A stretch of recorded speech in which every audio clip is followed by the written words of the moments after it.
Hi everybody, today's lesson is 2-6, Rates and Conversions.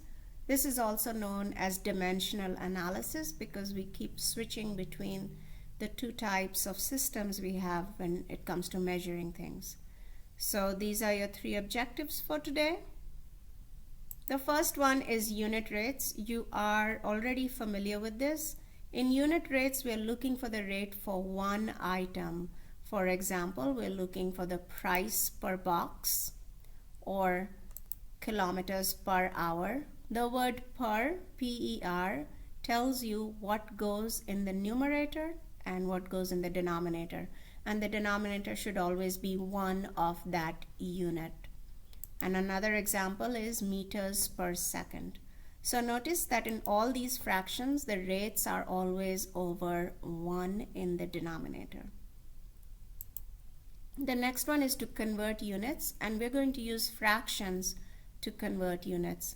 I know that many of you are very familiar with these conversions and you're comfortable with them, but then there are some people who get confused occasionally, and it is very confusing if you have to convert within the two systems, between the metric and the standard. So let's say we have 1250 centimeters and we want to convert that to meters.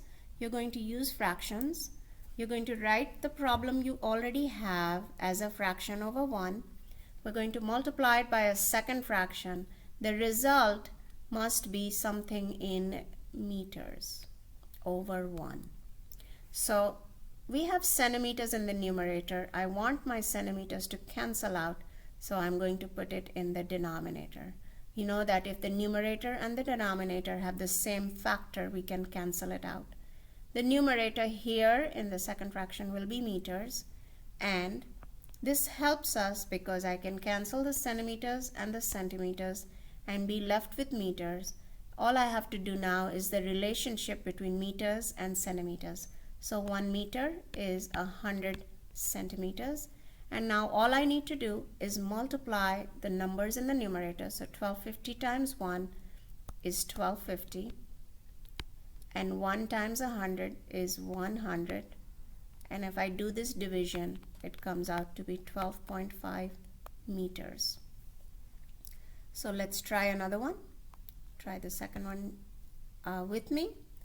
Let's say we have 1450 feet and we want to convert that to meters. Now we're going across two systems. So you're going to start off by writing 1450 feet over 1. You're going to multiply this by another fraction so that the result is meters over 1. And since we want the feet to cancel out, I'm going to put feet in the denominator and I'm going to put meters on the top because that is the relationship I want. My feet and feet will cancel, and the numerical relationship between meters and feet is that 1 meter is 3.28 feet. So the math is now simply 1450 times 1 divided by 1 times 3.28. Turns out that you're going to get approximately 442 meters. And the answer is 442 meters. You have to pay attention to the question whether you should answer to the nearest tenth or to the nearest whole number. The next analysis is the more difficult one, and this is when we're changing a rate into a completely different type of rate. So let's say we have an athlete who ran 100 feet in 3.1 seconds. Find the speed of this athlete in miles per hour. You start off as a fraction with the information given. So we have 100 feet in 3.1 seconds, and you want to end up with a certain number of miles per 1 hour. So you're going to actually multiply by two separate fractions. The first fraction will take care of the feet. I want my feet and feet to cancel, so I put it in the denominator. In the numerator, I want miles. And the numerical relationship between feet and miles is that 1 mile has 5280 feet. That takes care of my miles. And now I'm going to multiply by a second fraction. In this fraction, I want the seconds to go on the top, so I can cancel my seconds with the seconds, and I want hours on the bottom because I want hours on the bottom here. The numerical relationship between seconds and hours is that 1 hour has 3,600 seconds. I'm recording, so give me a minute.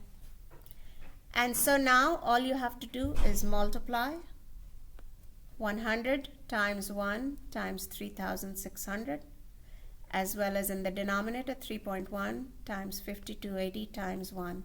And when you do all the math, the result will be 22 miles per hour. So your answer will be 22 miles per hour. I want you to try the next one by yourself.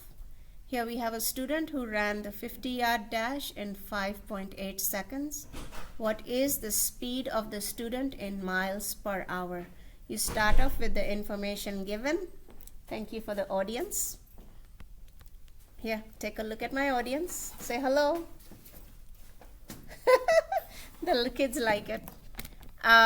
So the first fraction, you're going to take care of the yards on the bottom with the miles on the top. And then